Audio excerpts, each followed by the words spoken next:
Hey everybody, I'm here with my friends Kurt and Thomas, and we're in Detroit right now. This is a world premiere.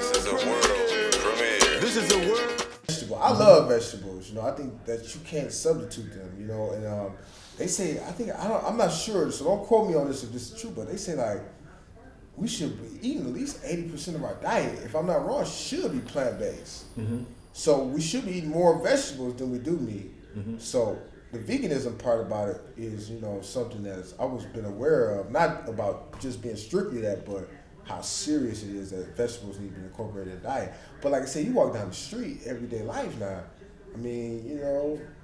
everybody's obese. So then in our conversation, I brought some other information, which obviously, I expect you to, you might want to verify that for yourself, but you seem to take it pretty much at face value, and I really appreciated the way that you heard that. So one of the facts that I mentioned was the impact on the environment. I talked to you about the amount of water that gets used in the animal commodities industry. I talked about the CO2 and greenhouse gas emissions. That animal industry is responsible for up to 50% of greenhouse gas emissions. I think we talked about I think in terms of water, we talked about this idea that like you can stop showering for a month and you won't save as much water as you would save if you didn't eat a hamburger, right? Cheeseburger, a double cheeseburger, right? So when you heard all of that, I sense you really take that in. What went through your mind? I think that, in my opinion, that if we could just, as African Americans, it's not even trying to be racist or prejudiced, but if we could start taking some of the space and utilize it to grow our own food, like you can get a lot.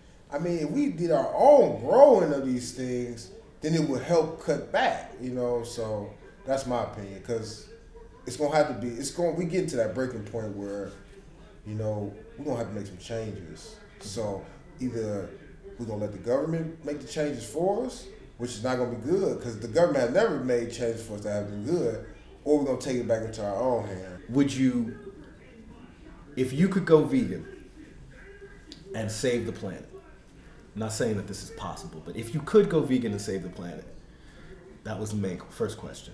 Would you do it?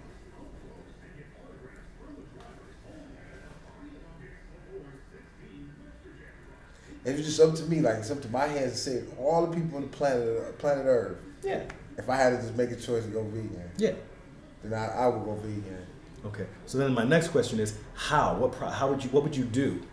How would you make it possible? It's just like anything, just like a drug addict or anything else, You've been smoking all your life, you're not gonna be able to say, I'm putting the cigarette down now and that's it, To take you gotta wing off of it. You might smoke 2 cigarettes. Then you might bring it down to 1 cigarette a day. Then to half a cigarette. Then, so it'd be have to be a gradual process, but yeah, like anything else, I would think I'd be able to do it. Yeah. It's been real. One love, y'all.